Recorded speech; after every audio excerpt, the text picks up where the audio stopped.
Yeah, they still meet. There's a new neighborhood president now. He's a wonderful gentleman. He lives just a couple of blocks up from me. The Latino community has been pushed out though. After SB4, which was the Show Me Your Papers bill, a lot of the Latino community, they just don't participate in going to neighborhood meetings anymore, especially when those neighborhood meetings are at police stations. They don't necessarily feel as safe. I know in my neighborhood, I mean, it's like the gunfire is so common now. It's all over the place. Forget it, 4th of July or New Year's Eve. I mean, the gunfire is outrageous. You think that you're, in a war zone. And folks just don't call the police on those issues anymore. The times when we were forming the El Polypyramid Neighborhood Association, neighborhood policing was a big deal.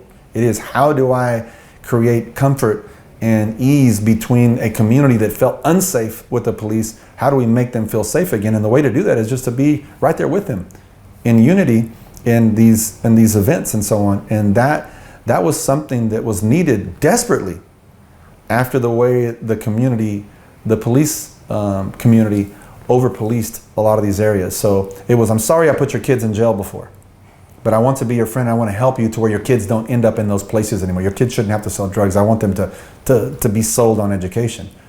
And we've moved a little bit away from that, and our politics is moving us away from that. So now the real struggle is, how do you make the Latino community feel safe again in their own government? And police and city government is their government. But I think it's going to be a hard job to get them to come back again, because they really just don't feel a part of it. It's like when people say they're in the shadows. We've moved that immigrant community more and more into the shadows. Even though I'm not going to say the city's not trying, but I think that what it's going to take to get them to be fully out of the shadows is going to be something that is going to be so expensive.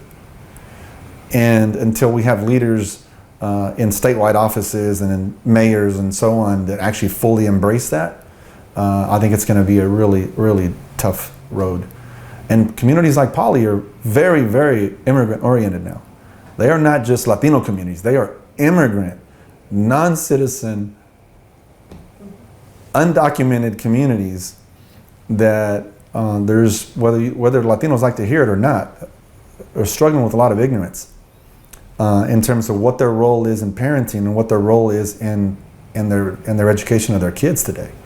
I was very lucky that while my mom might have been not had the good skills, the best skills in speaking the language, she always was real proud of us in our own grades. And I think that a lot of Latino communities now, as there's more jobs in construction, especially amongst men, dads are real proud for their kids to start a construction company.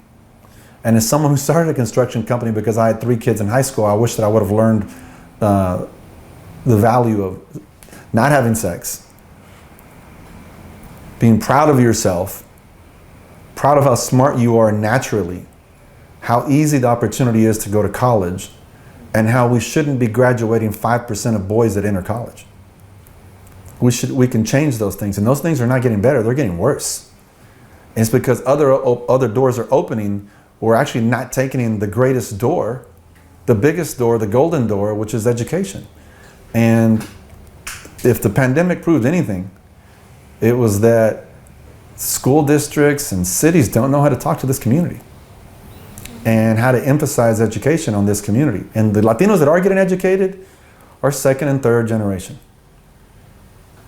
And it's just a struggle, and it's sad because we've kind of repeated this, right. And we're doing it again. Hence, like someone who's in government now, and I'm not on the front end of my involvement. I'm on the back end of my involvement. Right. Whenever I talk to people that are from Poly or whatever, I say, don't forget who you serve. And because they can't vote doesn't mean that that's not who you're serving. So you have to really learn how to serve those that can't even speak for themselves. And kids is probably the best example. Whether they're documented or undocumented, they can't vote, right? Right. But that doesn't mean they don't need your help.